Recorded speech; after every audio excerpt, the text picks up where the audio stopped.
monde est en train de paniquer, d'autant plus qu'il y a un nouveau variant. C'est un variant qui a été découvert en Afrique du Sud, mais dans la région de l'Afrique australe en général. L'Omicron.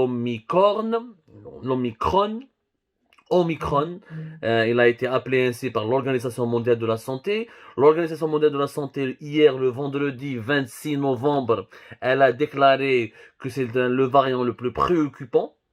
Et elle parle d'un risque accru et très élevé de réinfection avec ce variant. Et jusqu'à maintenant, les experts scientifiques s'interrogent sur l'efficacité des vaccins que nous avons connus depuis, que nous expérimentons depuis l'année dernière, contre le nouveau variant, à savoir l'Omicron, qui commence à se propager dans plusieurs parties à travers le monde. Il y a des cas qui ont été signalés ici aussi en Europe, et je pense que ça va pas tarder à être signalé en Afrique du Nord, ou là dans les pays du Maghreb. Donc, nous sommes confrontés à un nouveau risque d'une nouvelle relance ou d'une nouvelle vague de la pandémie, d'une nouvelle vague. En Europe, on parle de la 5e vague. En Algérie, nous allons être confrontés à la 4e vague.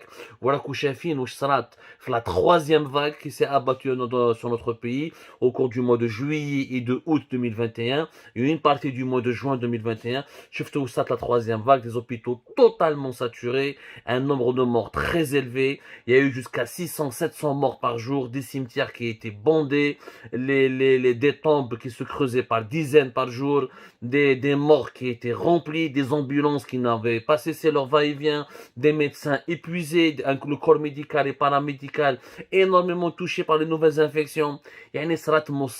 C'est pas la peine de vous rappeler ce que nous avons vécu, la pénurie grave de l'oxygène médical, la chaîne de solidarité exceptionnelle qui s'est organisée par tous les membres de la diaspora algérienne à travers les 4 coins de la planète pour venir en aide à la population algérienne qui était désespérée, des queues interminables pour une bouteille d'oxygène, des gens qui se battaient, qui se bousculaient, qui étaient prêts à s'entretuer pour une seule bouteille d'oxygène médical. C'est pour vous dire que, rappelez-vous de ce que nous avons vécu, le cauchemar, les Salafi Bledna, entre juillet et août 2021. Et on parle de l'été dernier. C'est le même scénario, malheureusement, qui risque de se répéter avec une 4e vague. Pour 2 raisons. D'abord, au-delà du risque élevé de le nouveau variant, le Omicron, déjà les anciens variants, à savoir le bêta, l'alpha, ou le gamma, ou le delta, déjà qui sont en circulation sur notre territoire national et qui sont déjà connus par toute la communauté scientifique internationale.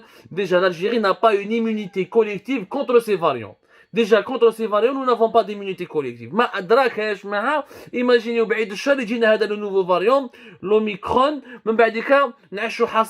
nous serons dans une situation chaotique. Nous serons, moi ce qui m'étonne, sincèrement, c'est que les sujets stratégiques, personne n'en parle en Algérie. La pandémie, le monde entier panique. Les prix du baril du pétrole, entre le jeudi 25 et le vendredi 26 novembre, tahou de plus de 10 à 15%. Haptom 82-83 dollars jusqu'à 62-73 dollars. Et le prix du baril du pétrole risque de chuter encore, parce que le monde est en train de paniquer. Il est dans une situation d'alerte. Il est en état d'alerte. Les confinements sanitaires reviennent, les mesures restrictives sont en train de revenir, les mesures de surveillance très strictes sont en train d'être reconduites. Et je parle des plus grands pays développés, des plus grands pays industrialisés qui sont les plus grands consommateurs des hydrocarbures et les plus grands producteurs de produits industriels à forte valeur ajoutée. Donc, le monde entier est en train d'accélérer la lutte contre la pandémie, de renforcer ses mesures de protection pour éviter encore de morts, pour éviter encore que les hôpitaux soient saturés, pour éviter que les services de réanimation soient pleins, craqués, pour éviter que les médecins ne soient débordés, pour sauver des vies tout simplement, pour sauver des vies. والله l'Algérie fait des حكاية. احنا واش رانا نديرو في بلادنا؟ في بلادنا احنا ونالجيري واش رانا نديرو؟ والو. Il n'y a rien qui a été fait. Pire encore, vous vous rendez compte que nous faisons partie des pays les moins vaccinés du monde?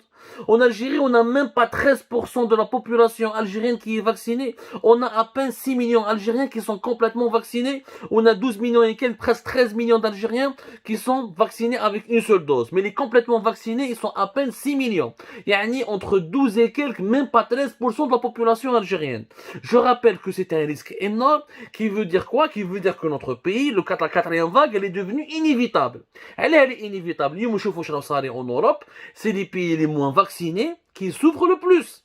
C'est dans les pays qui sont les moins vaccinés où il y a le taux d'incidence le plus élevé, où il y a le nombre de morts le plus élevé. Allez-y voir ce qui se passe en Bulgarie, allez-y voir ce qui se passe en Roumanie, où le taux de vaccination, il est à peine de 30, même pas de 30%. Allez-y voir ce qui se passe dans les autres pays, en Pologne, etc.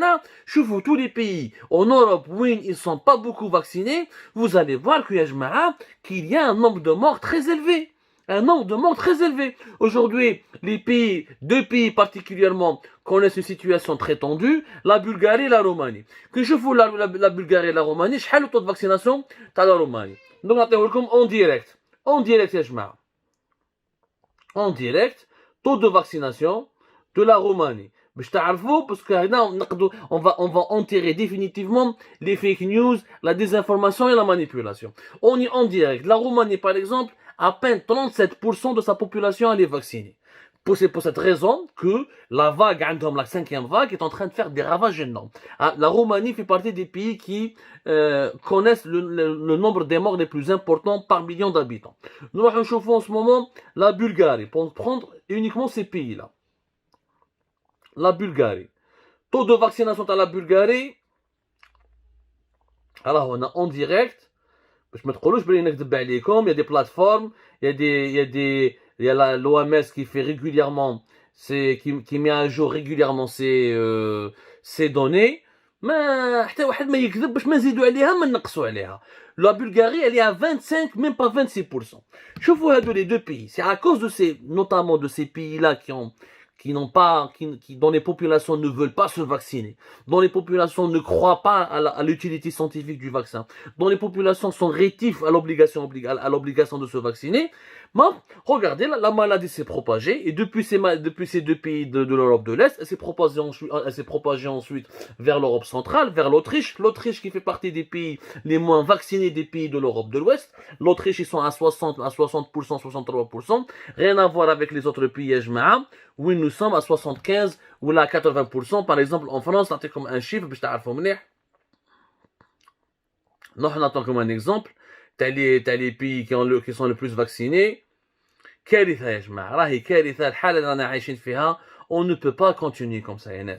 On ne peut pas. L'Algérie doit instaurer en extrême urgence l'obligation vaccinale. On doit instaurer l'homme. Regardez, la Suisse, par exemple, elle est à plus de 66%. Pas comme l'Autriche. L'Autriche, par exemple, elle est à 66%, à 65%. C'est pour ça que l'Autriche, elle est plus touchée qu'un pays comme la France. Donc, je fais la France. Attends comme un chiffre en France, par exemple. Voilà, la France. Voilà. En Hollande, c'est à 73%. 73 à 72% de la population générale, elle est vaccinée. En Pologne, c'est uniquement 53. C'est pour ça qu'en Pologne, comme en Roumanie, comme en Bulgarie, il y a plus de cas contaminés, il y a plus de cas graves, il y a plus de cas hospitalisés que par rapport aux autres pays. En France, on est à 69, presque 70%. C'est pour ça que la France n'a pas fermé totalement. La France, elle a fait le choix de continuer à éviter le confinement. Ils ont fait appel à la troisième dose, mais ils ont évité le confinement. Ils ont évité la fermeture des commerces. Ils ont évité la fermeture des boutiques pour la simple raison que, pour le moment, grâce à la vaccination d'une partie importante de la population française, il y a aujourd'hui une immunité collective où les formes graves ne sont pas aussi importantes. En Angleterre, par exemple, grâce à la vaccination, le Royaume-Uni, il y a eu des morts. Mais comme ils sont pratiquement à 70% de la population anglaise, elle est complètement vaccinée, le nombre des morts est à 150, 200, un nombre kbir par jour. Donc le pays ne peut se permettre, comme la France, de ne pas confiner, de ne pas arrêter de vivre, de fêter les fêtes de fin d'année, de maintenir l'activité économique, etc. On est donc la troisième dose. Maintenant, comme en France, ils sont en train d'instaurer l'obligation de la troisième dose pour renforcer l'immunité collective. La deuxième dose, la deuxième dose, on est à peine à 13% de la population qui est vaccinée. Les pays voisins, le Maroc, il a plus de 60% de la population qui est vaccinée. En Tunisie, on est à plus de 42%. À Cuba, on est à 81% de la population qui est vaccinée. Je parle des pays voisins, Mais ce n'est pas normal ce qui est en train de se passer. Avec 13% uniquement de la population qui est vaccinée, معناتها la quatrième vague. ماشي وقتاش تجي ولا اشكو راح تجي كيفاش راح تجي يعني dans quelle ampleur dramatique nous allons affronter cette quatrième vague. Combien de morts nous allons encore compter? Combien de morts nous allons encore pleurer? C'est normal. La Tunisie, ils ont dépassé les 45%. Je viens d'actualiser les chiffres. 45% de la population tunisienne, elle est vaccinée. L'Algérie est en train de se dénuder. Je crois que le virus, le virus,